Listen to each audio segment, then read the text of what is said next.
Uy, vintage Morris guitar. Wait, may signature pa ni Sir Mike Hanopol. Wow! Kanino kaya to? What's up, Maniacs? It's me again, your boy, Acustomania.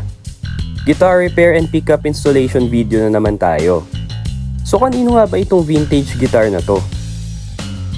Walang iba kundi sa the living legend na si Sir Pete Gatela. Si Sir Pete nga pala ay miyembro ng all-male group na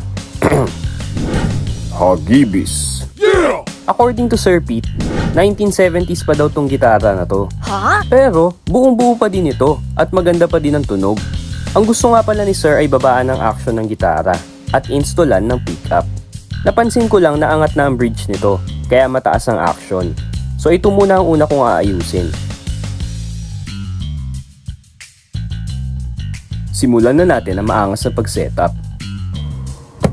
So trivia lang, Maniacs. Sumikat ang bandang Hagibis noong 1980s. At dahil ito sa kanilang machong image at unique na tunog.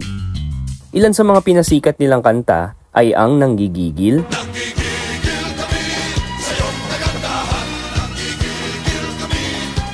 Legs, Legs, buhay nakakasilaw.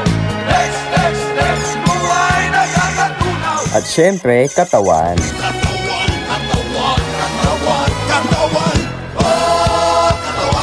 At madami pang iba, guys. I'm sure kahit Gen Z ka, nadinig mo na ang isa sa mga kantang to. Okay, tapos na ang pick up. Action check naman. Ayos! Sound check na natin to.